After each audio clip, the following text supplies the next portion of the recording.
जय श्री कृष्णा। कैसे हैं आप लोग फ्रेंड्स। आज की चर्चा जो है काफ़ी महत्वपूर्ण रहने वाली है, क्योंकि चीज़ें हमारे लिए पूर्ण रूपेण परिवर्तित होने जा रही हैं और पूर्ण रूपेण परिवर्तित होने के कारण हमारे लिए चीज़ों में उतार चढ़ाव संभव है।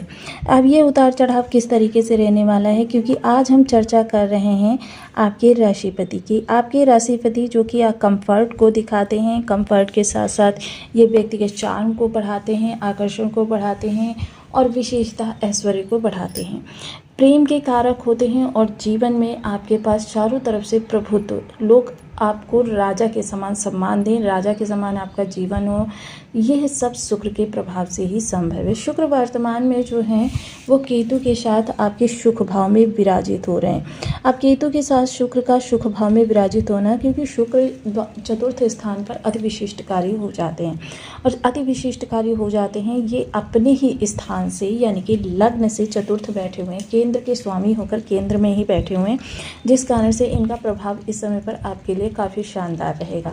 वहीं जहां केतु के साथ इनकी युति हो रही है, और केतु का प्रभाव जो होता है किसी भी ग्रह के प्रभाव को 16 गुना वृद्धि में प्रदान करता है।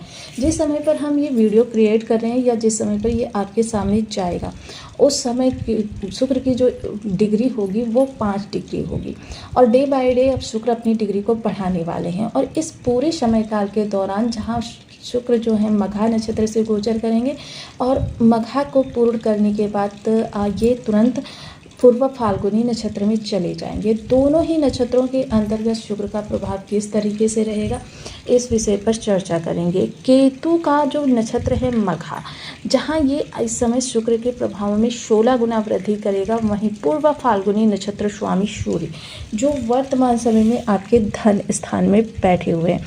अब सूर्य का धन स्थान में होना भी इस शुक्र पर बहुत ज़्यादा इफेक्ट डालता हुआ देखा जाएगा। दोनों ही स्थितियों में शुक्र को बहुत ज़्यादा लाभ मिलेगा, क्योंकि पूर्व फाल्गुनी नक्षत्र भी जो होता है वो गुड प्रॉस्पेरिटी, वेल्थ, हेल्थ और साथ ही साथ आपके धन आगमन के लिए जाना जाता है।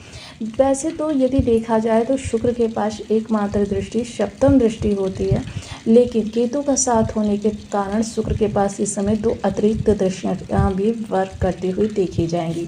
इन 2 अतिरिक्त दृष्टियों का प्रभाव कुछ इस तरीके से पड़ेगा कि शुक्र भी वर्तमान समय में पंचम, सप्तम और नवम दृष्टि के माध्यम से 4 भावों को कवर करेंगे। साथ ही साथ इनकी जो राशियां हैं, यानी कि लग्न और षष्ठ, ये भी काफ़ी महत्वपूर्ण इस समय पर होती हुई देखी जाएंगी, जिसकी वजह से जीवन जो है आपका पहले की अपेक्षा आप कुछ अधिक वर्क करता हुआ देखा जाएगा। जैसे कि हमने मघा नक्षत्र की विशेषताओं के बारे में जाना कि शुक्र के प्रभाव में कई गुना बढ़ोतरी करने जा रहे हैं। अब जब शुक्र के प्रभाव में कई गुना बढ़ोतरी होगी तो मान लीजिए जैसे कि अगर 4 गुना वृद्धि हो रही है तो शुक्र, यानी कि अब 4 शुक्र का प्रभाव इस स्थान से मिलता हुआ देखा जाएगा। तो ये काफ़ी महत्वपूर्ण समय काल रहेगा जो आनंद और रोमांच से भरता हुआ दिखाई देगा। शुक्र स्वयं जहाँ देखिए बहुत ही विशेष ग्रह माने जाते हैं, जीवन में आपके चीज़ों को बढ़ाते हैं, प्रेम को, आकर्षण को, सौंदर्य को, चार्म को और आपके धन से संबंधित चीज़ें, आपके कंफर्ट जोन को। वहीं देखिए केतु अलगाववादी ग्रह माने जाते हैं। केतु और शुक्र का संबंध जो होता है, क्योंकि केतु असुर हैं और अगर शुक्र को कहा जाए तो ये दैत्य गुरु हैं, दोनों का बहुत ही अभिन्न अटूट रिश्ता बना हुआ है, जिस कारण से इसका जीवन पर हमारे किस तरीके से प्रभाव पड़ेगा, क्योंकि शुक्र भौतिक और आध्यात्मिक दोनों ही पहलुओं पर विशेष दृष्टि रखते हैं, लेकिन केतु अलगाववादी ग्रह हैं और इनकी दृष्टियां विच्छेदात्मक हैं। अब इन दोनों का समन्वय, तालमेल हमको किस तरीके से प्रभावित करेगा, तो बनी रहे हमारे साथ इस वीडियो में, एंड तक आपको बहुत कुछ जानने के लिए मिलेगा। वीडियो बहुत ज्ञानवर्धक होने वाला। यदि आपके लग्न में 2 नंबर बना हुआ है तो ये राशिफल आपके लिए है। यदि कुंडली में कहीं भी चंद्रमा के साथ 2 नंबर बना हुआ है तो ये राशिफल आपके लिए है। कुंडली ना होने की स्थिति में आप इसे नाम राशि से भी देख सकते हैं। यदि अभी तक आपने अपने इस चैनल को सब्सक्राइब नहीं किया है तो प्लीज़ सब्सक्राइब कर लीजिए, वीडियो को लाइक कर दीजिए, चैनल को शेयर कर दीजिए। इससे होगा क्या कि हमारे आने वाले हर वीडियो की नोटिफिकेशन मिल सकेगी आपको सबसे पहले। एक प्यारा सा कमेंट करना बिल्कुल ना भूलें, कमेंट से हमें बहुत मोटिवेशन मिलता है, हौसला मिलता है और ये पता चलता है कि आप और क्या जानना चाहते हैं। सर्वप्रथम मैं आपको एक रिक्वेस्ट करना चाहूँगी कि सबसे पहले आप स्वयं के लिए देखिए कि आपकी ऊर्जा किस तरीके से वर्क कर रही है, आपके लिए अच्छी वर्क कर रही है या ख़राब वर्क कर रही है। इसको हम बहुत ईज़िली जान सकते हैं। जैसे कि मैंने ये जो 4 भाव बताए हैं, ये 4 भावों से शुक्र केतु का प्रभाव हो रहा है। अब देखिए जिस समय पर शुक्र ने यहाँ पर राशि परिवर्तन किया है, उससे पहले के प्रभावों पर नोटिस कीजिए और शुक्र के आते ही आपके लिए किन चीज़ों में चेंजेस आया है, उन चीज़ों पर आप प्रभाव देखिए। आप तुरंत समझ जाएंगे कि आपके लिए शुक्र की ऊर्जा कैसी है, क्योंकि देखिए यह ऊर्जा आपको ही नोटिस करनी है, क्योंकि इसी के प्रभाव पर आपके लिए प्रभाव स्थापित होगी। सबसे पहले तो देखिए शुक्र की ऊर्जा, मैंने क्यों कहा कि आप ही बता सकते हैं, क्योंकि बर्थ चार्ट कभी कभी हमारी अगर 1 सेकेंड भी डेट इधर उधर हो जाए और जो सेकेंड हमारा इधर उधर हुआ उसी सेकेंड में अगर कोई ग्रह राशि परिवर्तन कर दे, पूरी की पूरी कुंडली का पूरा विस्तृत वर्णन ही बदल जाता है। पूरी कुंडली चेंज हो जाती है, समस्त ग्रहों के साथ उसके संबंध बदल जाते हैं ग्रहों के, और समीकरण बदल जाते हैं। तो इसलिए पूरे ध्यान के साथ हमको अपने ऑरा में स्थित ऊर्जा किस तरीके से वर्क कर रही है ये देखना है। और कभी कभी हम अपने दैनिक दिनचर्या में कुछ ऐसे कर्म करते रहते हैं जिसकी वजह से ग्रह बर्थ चार्ट में अच्छा बैठा होता है, लेकिन हमारे दैनिक दिनचर्या जो हमारी प्रभावित हो रही होती है। मान लीजिए जैसे जो व्यक्ति रातों को जागता है, मान लीजिए बहुत से लोग आजकल मोबाइल में सर्फिंग करते रहते हैं। आप ऐसे लोगों के चंद्रमा बर्थ चार्ट में कितने भी अच्छे क्यों ना बैठे हों, चंद्रमा खराब होने ही होने हैं। जो लोग बहुत देर तक सोते रहते हैं सुबह के समय में, आप ऐसे लोगों के सूर्य कितने भी स्ट्रांग बैठे हों जन्म कुंडली में, लेकिन सूर्य उनको नेगेटिव प्रभाव देंगे ही देंगे, क्योंकि सूर्य अनुशासन चाहते हैं। तो ये चीज़ें हम अगर समझ कर कार्य करेंगे तो हमारे लिए चीज़ें बहुत अच्छी हो जाएंगी और हमारे लिए लाभ की स्थिति बढ़ जाएगी। अब जिन लोगों के लिए जैसे ये ऊर्जा निगेटिव है, तो जो लाभ की स्थिति बताई जाती है वो उनके लिए हानि होती है। और जिन लोगों की अच्छी ऊर्जा है तो उनके लिए देखिए, क्योंकि ये ऑरा ही होता है जो गोचर से आने वाली तरंगों को हमारे लिए कन्वर्ट करता है। तो चलिए चर्चा को आगे बढ़ाते हैं, क्योंकि शुक्र यहाँ पर अधिविशिष्टकारी होकर कई गुना बड़े प्रभावों के साथ प्रभावित कर रहे हैं। सबसे पहले माता के स्वभाव में किसी प्रकार से परिवर्तन आया था पिछले समय में। माता किसी भी प्रकार से आपकी दुखी रहती थी, या माता के स्वास्थ्य में किसी प्रकार से परेशानी थी, या माता की चिंताएं बनी हुई थी, उनका निर्मूल होना इस समय पर संभव है। साथ ही साथ पारिवारिक सुख सुविधाओं को आप इस समय बढ़ाने का प्रयास करेंगे। घर के अंदर कुछ ऐसे कार्य करेंगे जिसकी वजह से पूरे परिवार को प्रसन्नता मिलेगी। मान लीजिए इस समय कुछ आप लग्जरी आइटम घर में खरीद सकते हैं, घर को रिनोवेट करा सकते हैं, घर के कंफर्ट जोन को आप इस समय पर बढ़ा सकते हैं।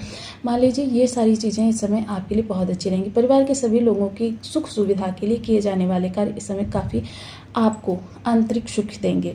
थोड़ा सा इस समय पर आपके लिए चीज़ें जो होंगी देखिए विषमता से प्रारंभ होगी, क्योंकि जहाँ शुक्र ने इस समय पर चीज़ें थोड़ी सी आपके लिए कह सकते हैं ना कि चीज़ों को थोड़ा सा अलगाव भी यहाँ पर होगा, कि आपको जो भी कार्य करेंगे वो थोड़ा सा परेशानी के साथ करेंगे, क्योंकि इच्छा नहीं होगी लेकिन फिर भी आप वो कार्य करेंगे। तो जाहिर सी बात है कि मान लीजिए थोड़ा सा वहाँ पर आपके लिए विषम स्थिति क्रिएट होगी, लेकिन जो आगे होगा वो बहुत अच्छा होगा। अब पंचम दृष्टि जो आपके अष्टम स्थान पर जा रही है, अष्टम स्थान पर जीवन साथी की वाणी, कार्य, कारोबार और साथ ही साथ ससुराल पक्ष, ननियाल पक्ष, गुप्त चीज़ों से जुड़े हुए कार्य, आपका निवेश और अचानक धन लाभ के अवसर, विदेश, ये सारी चीज़ें हो जाती हैं। तो जाहिर सी बात है जीवन साथी की वाणी बहुत अच्छी रहने वाली है, विनम्र रहने वाले, सुसभ्य रहने वाले, सुसंस्कृत रहने वाली। यदि जीवन साथी आपका कार्यरत है तो जाहिर सी बात है कि इस समय उनके पद, प्रमोशन, कैरियर में उन्नति के योग बनेंगे। अच्छा, जो गृहिणी जो हैं वो किसी कामकाज से संबंध नहीं रखती हैं, ऐसे लोगों की जो पत्नियां हैं जिनकी वृषभ राशि है, उनको भी इस दौरान पति या पुत्र के द्वारा धन की प्राप्ति हो सकती है। लाभ इन समय आपके लिए निकल कर आएगा। अचानक धन के अवसर प्राप्त होंगे, जो भी चीज़ें होंगी वो अचानक होंगी, क्योंकि अचानक का भाव और साथ में अचानक का ग्रह बैठा हुआ है शुक्र के। सप्तम दृष्टि तो आपके दसम स्थान पर जाएगी। तो सबसे पहले तो आपको मैं यहाँ से सावधान करना चाहूँगी कि अपने विपरीत लिंगी के साथ बहुत ज़्यादा घनिष्ठता, बहुत ज़्यादा आपकी आत्मीयता इस समय आपको बड़े विवादों में डाल सकती है, क्योंकि प्रेम के कारक होते हैं और शुक्र इस समय आपके अंदर प्रेम को भरने का कार्य करेंगे, जो कि आपकी आत्मीयता के द्वारा लोग उसका गलत अर्थ निकालेंगे और आप बहुत बड़े इशू मतलब संकट में फंस सकते हैं, जिसकी वजह से आपकी छवि तो धूमिल होगी ही, लेकिन आपका समाज में मान सम्मान भी कम होगा। और इनका अगर असर आपके परिवार में आ गया तो जाहिर सी बात है कि आपके जो प्रेम संबंध हैं या फिर जो चीज़ें आपके लिए हैं, दाम्पत्य जीवन में काफ़ी ज़्यादा कलह की स्थिति उत्पन्न हो सकती है। तो इस चीज़ से थोड़ा सा बचे रहें। वाद विवाद की यदि स्थिति उत्पन्न भी होती है तो थोड़ा सा मौन को इस समय पर धारण करें, क्योंकि यह उन्हीं लोगों के लिए सामने आएगा जिन लोगों की यह ऊर्जा थोड़ी सी निगेटिव वर्क कर रही है। वहीं यदि इस समय पर चर्चा करें तो नवम दृष्टि जो जाएगी आपके द्वादश स्थान पर, तो देखिए द्वादश स्थान पर जहाँ पर दृष्टि जा रही है, यहाँ पर आते ही शुक्र अति विशिष्टकारी हो जाते हैं। जैसे ही शुक्र इस स्थान पर आकर अति विशिष्टकारी होंगे तो जाहिर सी बात है आपके थोड़े से खर्चे बढ़ेंगे। खर्चे आपके परिवार पर हो सकते हैं, आपकी ब्रांडेड लग्जरी लाइफ पर हो सकते हैं, थोड़े से आपके कंफर्ट जोन को बढ़ाने पर हो सकते हैं, थोड़े से निवेश को लेकर खर्चे हो सकते हैं, थोड़ा सा आपके लिए चीज़ें जो होगी वो, क्योंकि इस समय आपको कोई नॉर्मल चीज़ पसंद नहीं आएगी। जो भी इस समय पर आप चीज़ें खरीदेंगे वो आपके लिए ब्रांडेड होनी चाहिए, लग्जरी होनी चाहिए, और आपके लिए कॉम्प्रोमाइज़ इस समय किसी भी प्रकार का आप किसी भी चीज़ के साथ नहीं करना चाहेंगे, चाहे वो भोजन ही क्यों ना हो। आपको इस समय कॉम्प्रोमाइज़ बिल्कुल भी पसंद नहीं होगा। आपको जो चीज़ चाहिए वो बेस्ट चाहिए। तो ये समय आपके लिए थोड़ा सा खर्चों का भी होगा। ये वो समय होगा जब आप स्वकेंद्रित ही नहीं बल्कि परिवार केंद्रित भी होंगे। यानी कि अगर कहे कोई व्यक्ति कि मैं सिर्फ अपने लिए करूँगा, परिवार के लिए नहीं करूँगा, तो ऐसा वो इस समय पर कर ही नहीं सकता। या कोई व्यक्ति कहे कि मैं परिवार के लिए ही करूँगा, अपने लिए इस दौरान नहीं करूँगा, तो ऐसा संभव ही नहीं है। जो भी चीज़ होंगी तो परिवार और आप दोनों को केंद्र में रख कर होंगी। अब वही चर्चा करते हैं उपायों की। देखिए शुक्र के जो जिनके लिए निगेटिव ऊर्जा है उनके लिए भी उपाय बताएंगे, और जिनके लिए पॉजिटिव ऊर्जा है, सामान्य ऊर्जा है, उनके लिए भी उपाय बताएंगे। सबसे पहले महालक्ष्मी का पूजन। देखिए ये दोनों ही वर्क कर सकते हैं, बीज मंत्र का जाप, ये दोनों ही वर्क कर सकते हैं, निगेटिव पॉजिटिव दोनों ही ऊर्जा वाले। और साथ ही साथ रुद्राक्ष का धारण करना, ये चीज़ें जो करेंगे, देखिए दोनों ही इनमें किसी भी प्रकार से आपको शंका करने की आवश्यकता नहीं है। इसके अतिरिक्त देखिए मैं कुछ उपाय आपको बता देती हूँ। जिनके लिए पॉजिटिव ऊर्जा है उनको खीर 13 वर्ष से कम उम्र की कन्याओं को शुक्रवार के दिन जरूर खिलानी चाहिए, चाहे 1 कन्या हो चाहे 2 कन्या हो। शुक्र से संबंधित चीज़ों को ज़रूरतमंदों में दान करना और शुक्र से संबंधित चीज़ें जो है जल प्रवाह करना, ये निगेटिव ऊर्जा वालों के लिए काफ़ी महत्वपूर्ण है। इस समय थोड़ा सा चीनी को अवॉइड करके चलें।